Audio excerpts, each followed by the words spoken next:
Tabda, Tribe Ballinderry Ballyronan, and the Timbridge, the tidal group, and also the Royal Society for the Protection of Birds. There's about 20 members on the board. This is slightly delayed. So I just thought I'd go back to what's important about the loch. There's a lot of talk about drinking water tonight, and rightly so. But let's also remember that the loch, as every designation in the book, is an international wetland, a wetland of international importance along our site. It's also under European legislation a special protection area. That's a top designation, and it's an area of special scientific interest. And the reason for that is really the wildlife that and the habitats that the loch supports. Diving ducks, for example, if you go back to when the first designation was made, there was maybe 100,000 diving ducks. Those numbers have crashed recently down to around about 30,000. So it's a loch that was in trouble even before the Algae. Some of these species on the screen are actually what's called red listed, and things like pochard are critically endangered species. So you've got a significant population of those in the loch and a significant population in European terms. Some other species, that's right. Some other species on the loch you might be as familiar with. That little beetle is called Discus obscurus, and Loch Ness is the only habitat in Ireland in Ireland that has that species. It's the only record of that species was in Loch Ness. Dolphin, pollen you'll all be familiar with.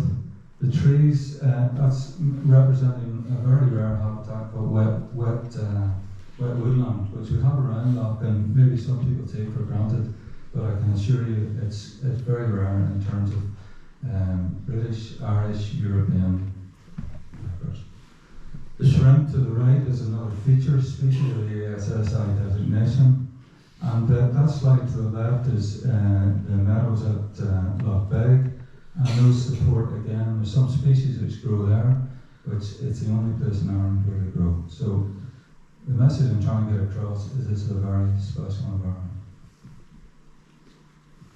So what are our objectives? Loch Ness Partnership started really, it sort of evolved as an organisation. It started as a rural development organisation really, and we've grown into doing much more environmental work at the minute.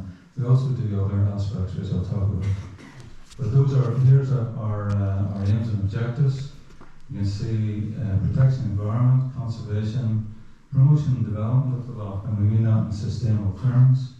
Navigation is a huge issue, and economic development is an issue for everybody around the loch. That's the team, small team of 3 in the shoreline environment team, myself and 2 rangers, Peter and Kira. Some management issues, everybody will be aware of some of these. Mary's already alluded to some. It's a highly eutrophic lake, sand extraction, there's a range of views on that. Commercial fishing, algal blooms, wildfire, navigation, avian flu has been an issue, which people aren't talking about a lot, but I can assure you that's a big issue too. Invasives, rife throughout the loch, and I suppose in some cases maybe a troubles legacy and a low level of awareness. Some of the things that we do now, there's been a lot of talk about, one of the causes of the bloom is to do with agricultural runoff. I think it's accepted that that's a major part of the reason for the bloom. We have been trying to do something about that. We've run 2 environmental farm group schemes, and we've over I think it's over 150 people involved in those. You can see the clusters around the eastern shore and the southern shore. And when Mary talks about repairing buffers, that's the sort of work that these farmers are doing. So there's already some good work out there. There are good farmers out there doing good stuff, but equally there's the icing medium. This is a site south of Argo, which we leased. It was formerly owned by, it's still owned by NIEA, and we've been given the remit to try and bring this site into favourable status. It was it's what's known as a purple mirrorgrass habitat. It's also we've done baseline analysis. It's almost every Irish mammal is down here, and we're trying to bring that site back into favourable condition, and we hope to breathe it lightly with maybe Dexter or Molly Capital. Another piece of land, another controversial piece of land, is school lands down in the southwest corner near Derry Trask and Derry Locken. Much of it is commercially used as a commercial extraction site for peat. Some of that's totally legal at the minute, and some of it is very questionable. The important thing about this site is it's one of the last sites in Northern Ireland for breeding curlew. There's only 7 breeding pairs of curlew and are in this site at Derry Trask, Derry Locken, and we surveyed them this year. There's only 150 breeding pairs of curlew in Northern Ireland, and believe it or not, there's actually less south of the border. So this is a species that's on the brink of extinction. We do survey work. We would survey 14 islands in the loch as part of the Northern Ireland Seabird Survey, and that's primarily for black-headed gull numbers and common tern. Some of these sites were very badly hit by avian flu this year. Common tern site at the south of the loch, in particular, the torpedo platform seems to have escaped. Webs. The web survey, that's a waterbird survey. It's done in the winter. We do it on a fixed day every month between September and March. And that inputs to web surveys right across the UK. And that's what supplies the numbers. When I tell you that bird numbers have declined from 100,000 to 35,000, that's where the information comes from. So we do that at about 10 sites from Kinturk right around to Tinbridge. We also do heronry studies, you might have seen that. So we survey 7 sites in the loch for herons that nest in colonies. Anybody who lives near a heron colony will know all about it. Torpedo platform, we actually did some work. The torpedo platform is probably the most important site for black-headed gulls and particularly common terns on the loch. There's about 150 breeding pairs. So these birds come to the loch from Ghana, Senegal, West Africa, and they come all the way up to Loch Ness and they breed and then they return. They're all out of money. So this site, there was a barrier, an old barrier, which was to prevent chicks falling into the ground. It had fallen into disrepair. We replaced it. We put on a removable ladder to stop people getting into the site during the breeding season. And we put on a live stream. You can see that camera as an example of a live stream camera, which you can view the chicks from eggs being laid to chicks fledging 24/7 through the breeding season.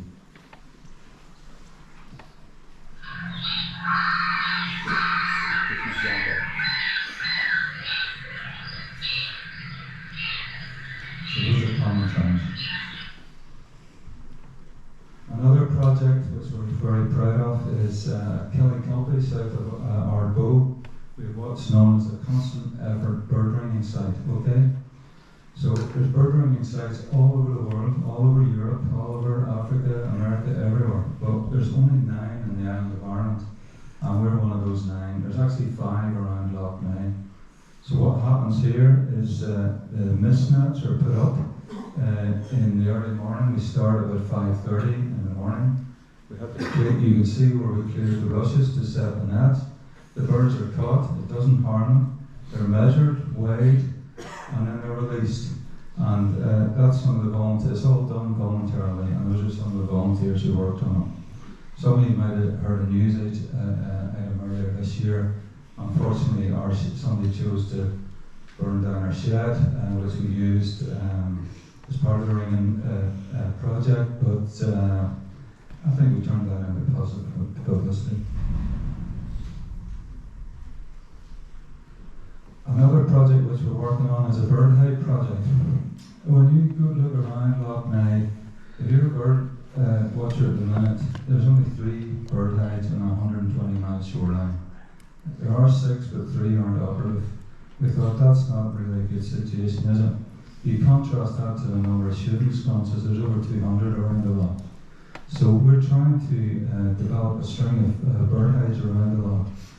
We don't just want them to run-of-the-mill bird hides, we're trying to make them exciting in terms of the design. We've involved some of the primary schools in the area, St. Trey's and Ballinwigan, for example. their eco-council helped us to come up with the design. And at the minute, these have all gone through planning, and we're next stage is, I suppose, to get detailed drawings together and look for funding. And we're hoping we can find that to take us forward. The sites are at Washington Bay, the Battery, Moyola, Waterfront, Cranfield, and Oxford Island. Ballyrona. Sorry, I've jumped ahead, but tourism. Tourism is something else we're involved in. With the tourism officer, Emer Kearney, some of you know, and Emer's involved in a number of things, destination marketing. She's put together a very successful artisan food train to try and get a product which is attractive to the visitor audience. And we've also put on some artisan markets, notably at Timbridge. Navigation, what an issue on the loch. I mean, a major issue. There are navigation markers. Anybody who's on the water and the mark knows what condition they're in. Not always the best. There's a big question out there, why was the loch not adopted by Waterways Ireland in the Good Friday Agreement? Why didn't that happen? So why didn't the body come in to manage the loch in the way they managed the lower plan and the Shannon Iron system? That's a very good question. Raising awareness, we've done some of that. Anyone who's interested, we actually did a film, and we filmed different people, wildfire, water service rep, different perspectives on the loch, really, to say why it's important and how they relate to it. And it's quite a good little film you might be interested in. We produced a book as well, an Atlas of Loch Ness. I don't think it should be called an atlas, but that's what it's called. And it's just a series of pieces by academics on the loch. There's also a podcast as well, which is done by Kira Laverty, and that's well worth listening. So, sometimes we get involved in lobbying, and I think that's part of our role, okay? This is some feedback from a conference we held in 2020 at Oxford Island, and some of the key findings. You see the one at the top, I think everybody in the room would agree with that. Loch Ness priority. We called for an interdepartmental working body. That might come up later. Develop tourism, explore options for community buyout. We're already working on that. And a need to resource LMP. It's a small organisation. Switch forward to September. We've all seen it. That's a view from the middle of the loch, not so long ago. We've all seen plenty of this as well. That's June Loch, and that's at the loch taken about last week, I would say. So why has it happened? We've covered that, Mary, but I'll just reiterate my thoughts on that. I think it's farm runoff is a huge contributor. I think poor wastewater treatment, regulation, septic tank maintenance, that's a problem too. Temperature rise and changing weather patterns, more unpredictable weather, wetter summers. When the farmers need to do the work, the weather isn't open. Zebra mussel I believe, is a much bigger factor than I thought at the start of this. From listening to some of the expertise, it definitely has had an impact. And the result of all that is a nutrient overload in the loch, and the ecology of the loch is actually changing at the minute, changing quite quickly. So, how do we go forward? These are just my thoughts. Well, first and foremost, we need a government. That would kind of help, wouldn't it? It needs to be a priority for government. It should be right up there from day one. I think everybody would agree in this room. We need a separate minister for environment. The Department of Agriculture, Environment and Rural Affairs, the executive board is one rep from the NIA, one of 12. So it's a junior partner in a department. That's no good. We need an independent environmental protection agency. This has come up before. Where is it? Who is handing out the fines? I've heard the fines are a couple of £100. This would be a couple of £1,000. It's a total disgrace. Interdepartmental working group, I've said that. Senior civil servants and ministers, some senior people here tonight, and that's great. I hope they get the message, because that's really what we need to happen. In a previous job I sat on the Rathlin Interdepartmental Working Group, and it produced goods, it produced investment, and it's solved a lot of big problems for Rathlin. There's 130 people in Rathlin, there's a good few more around now. It should be categorised as an emergency, and when I say all resources mobilised, I really mean that. The best science that we have in Northern Ireland for that needs to be applied to this problem, because it's not going away quick. And we need resources, we need to buy